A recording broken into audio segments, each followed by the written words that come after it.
L'héritage abrahamique, comme je vous l'ai dit, a continué de vivre. On le trouve à Khaybar, lorsque le prophète Mohammed sallallahu alayhi wa sallam est venu. Hein?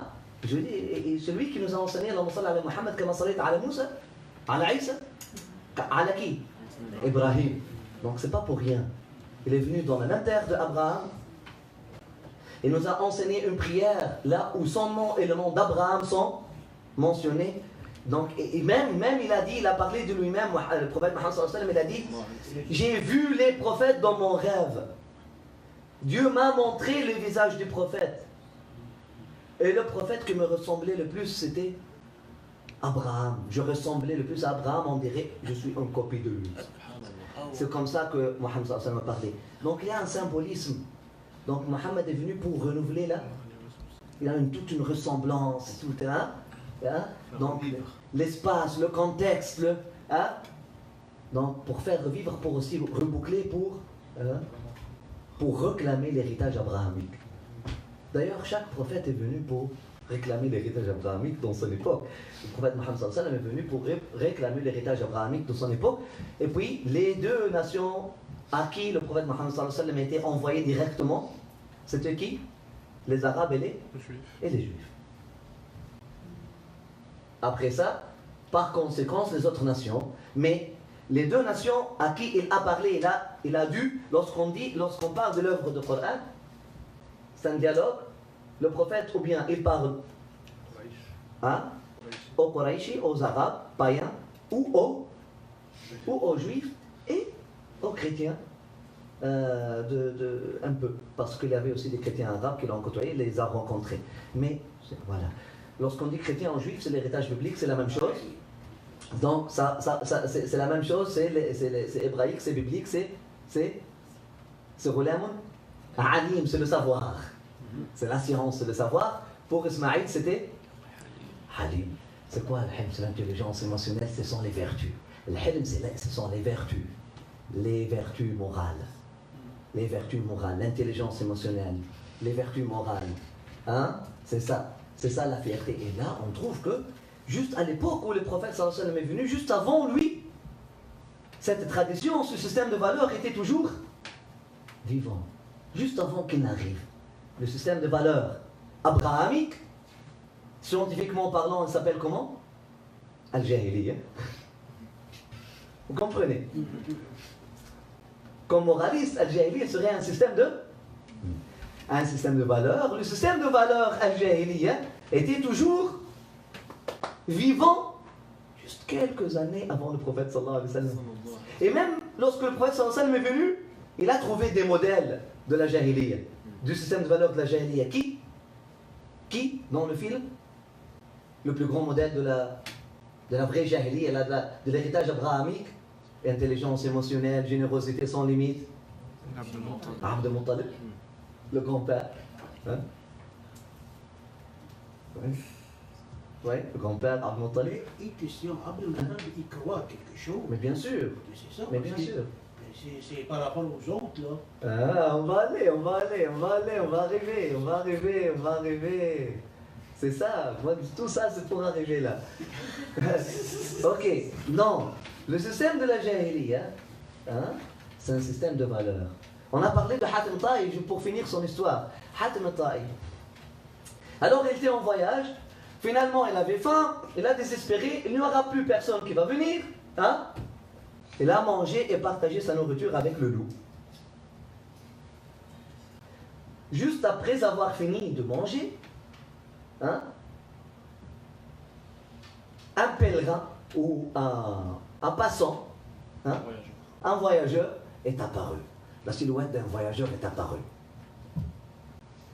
Hatim l'a attendu. Et puis le voyageur était...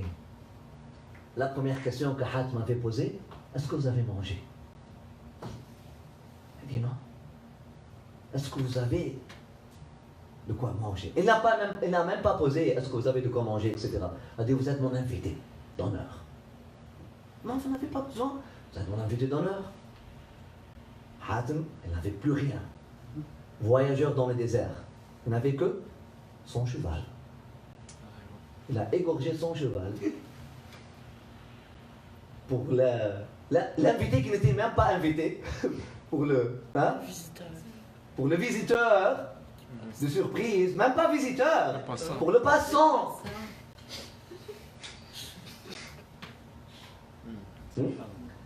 Et a continué de marcher dans le désert.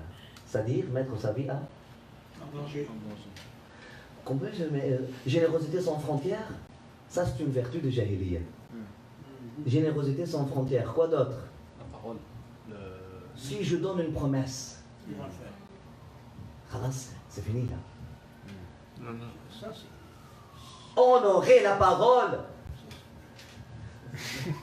Honorer la parole. Je te donne ma parole, c'est fini. Une autre vertu, sans limite. Protection. Jusqu'à un extrémisme. Autre, jamais opprimer un faible. Autre, hein? Non, c'est magnanime, c'est Autre.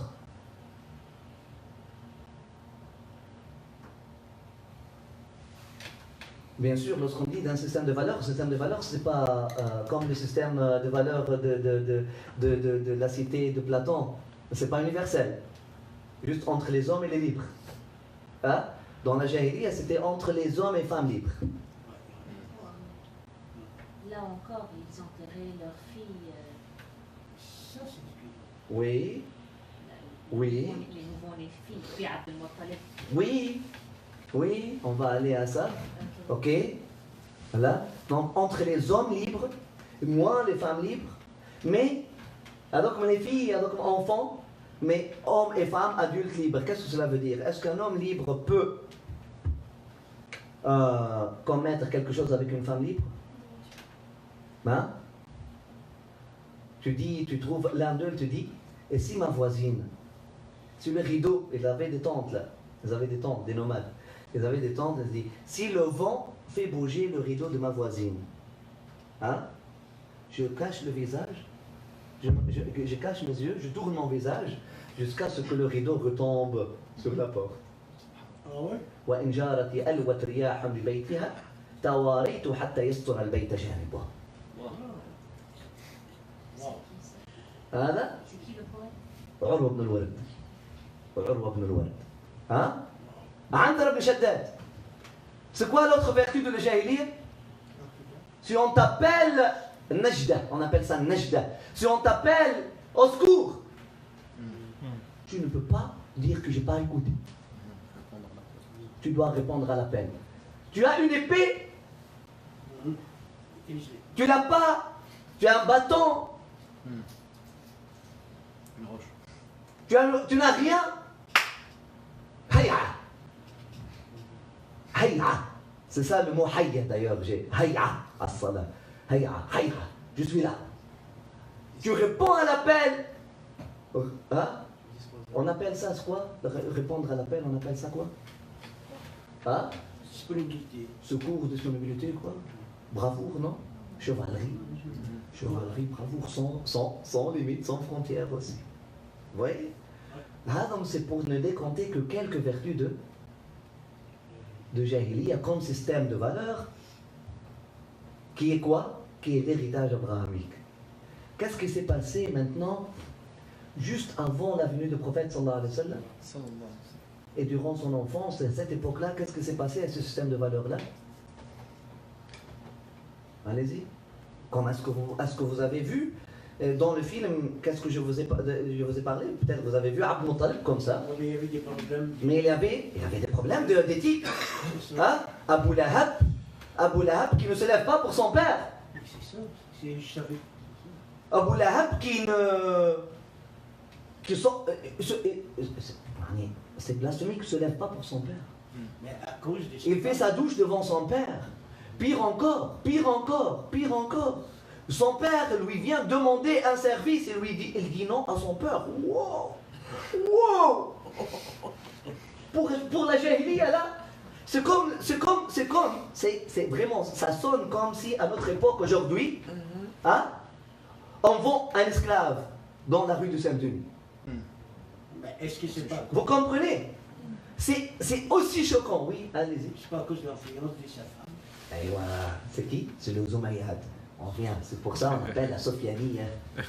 La Sofianie. Banu Umayya, c'est ça, la rentrée, c'est là où je vous amène en contexte. Et voilà.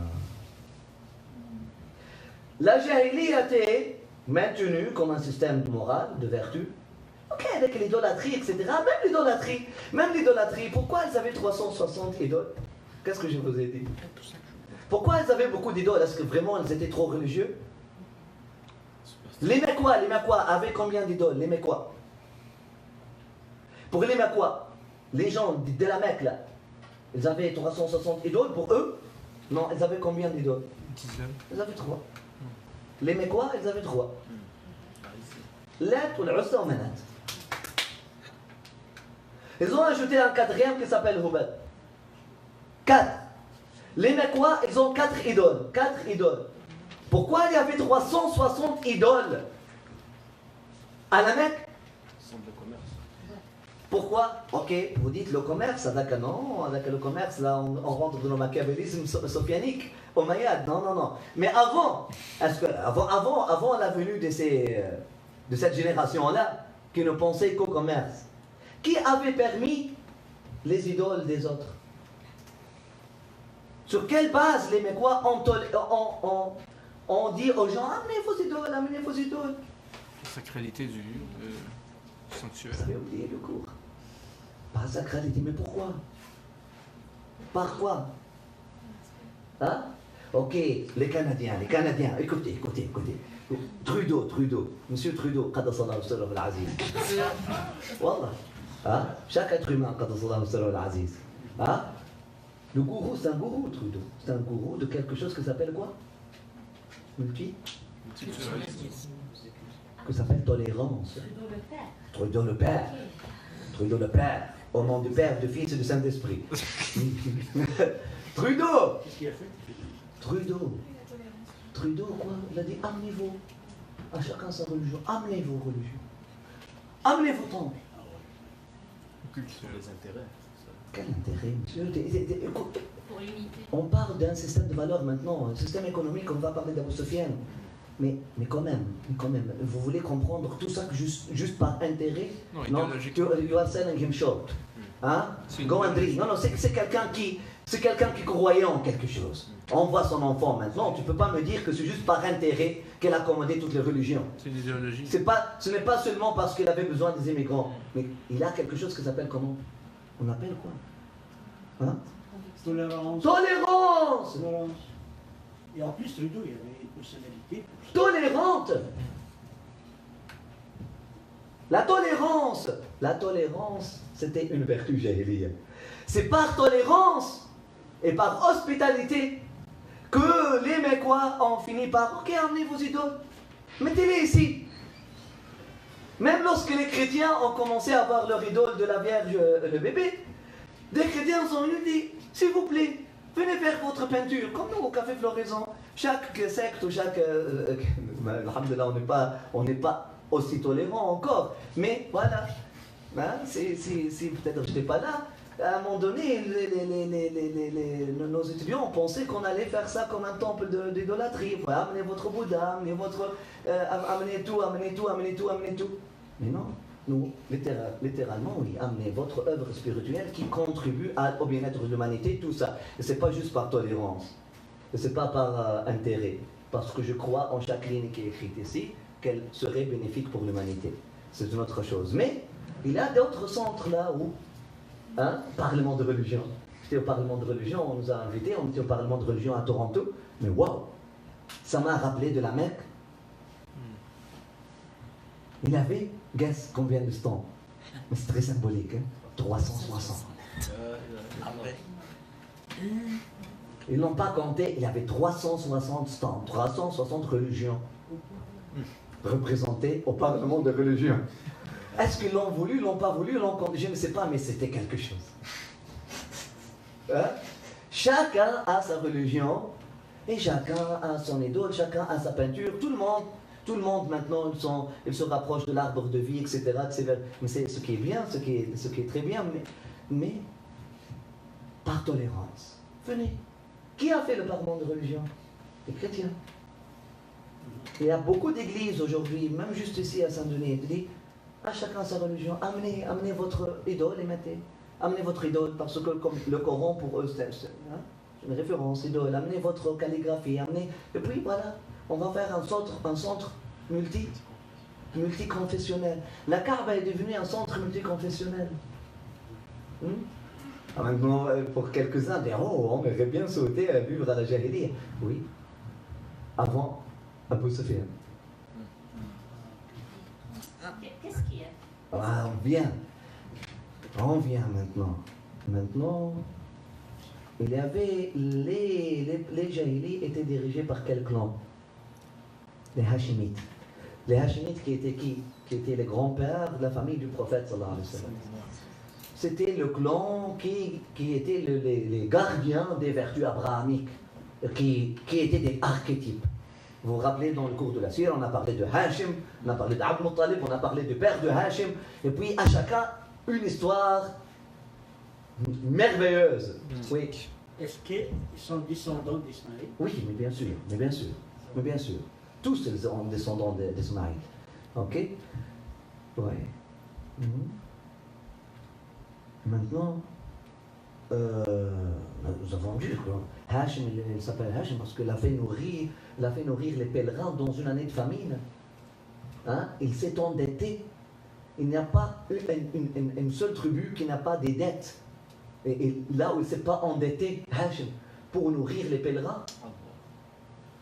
Et pas n'importe quelle nourriture. Salut. Ce qui est le plus précieux. La viande est là. C'est pas juste la viande de l'bourr. Le pain ensemble, alors que le pain, on sait qu'il est 10 fois plus cher que la viande à la main. Bien sûr, parce que la viande égorge un chameau, puis les chameaux sont là, elles peuvent manger, mais le qamar, ça va pousser où? C'est comme de l'or chez eux.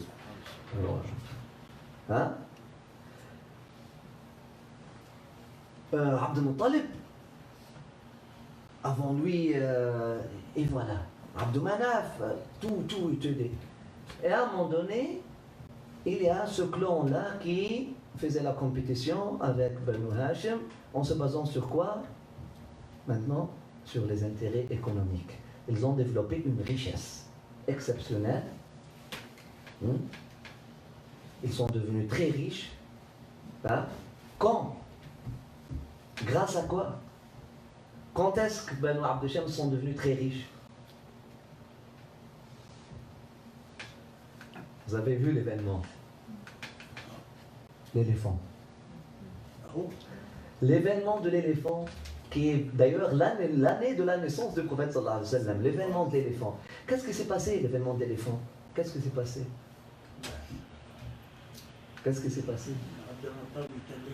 C'est Abd Muttalib, là on le voit au centre, c'est Abd Muttalib qui est allé prier Dieu et Dieu a répondu à son...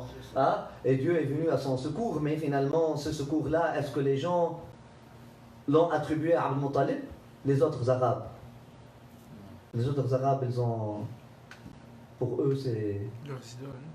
Depuis l'année de Fil, ils ont commencé à appeler les Makwa quoi? Jiran Allah, les voisins de Dieu, les gens à qui Dieu est venu en secours. Ils ont attribué ce miracle-là aux Makwa en général. C'est la nation qui a été sauvée par Dieu, par un miracle. Donc maintenant, tous les Arabes. Donc les Makwa, déjà avant ça, ils étaient Jiranullah grâce à quoi? Grâce à la Kaaba, à la maison d'Abraham. Ils sont les voisins d'Allah. Et ce voisinage d'Allah a été confirmé, cette autorité religieuse a été confirmée chez le restant des Arabes avec l'avènement de l'éléphant. Regardez, Dieu a envoyé les oiseaux, l'être le plus faible, le plus petit, pour vaincre une armée des éléphants. C'est quelque chose, c'est beaucoup. Et de toute façon, mais le restant des Arabes, ils ont vu ça, waouh, les Makwa, les voisins d'Allah, les voisins de Dieu. Ils les ont appelés Ahlullah, la famille de Dieu. Les Makwa étaient appelés Ahlullah, les familles de Dieu. Ils étaient appelés aussi Jiranullah, hein, les voisins de Dieu, etc., etc., etc. Et puis ils étaient appelés Ruyufullah, les guests, Ah, Zouyou. les invités ou les reçus par Dieu. Maintenant, ça a donné une autorité, etc. Et le commerce, mais quoi, n'a cessé de n'a cessé de prospérer, prospérer, prospérer. Ça a donné naissance à un déséquilibre économique. Ça a donné naissance à des familles riches.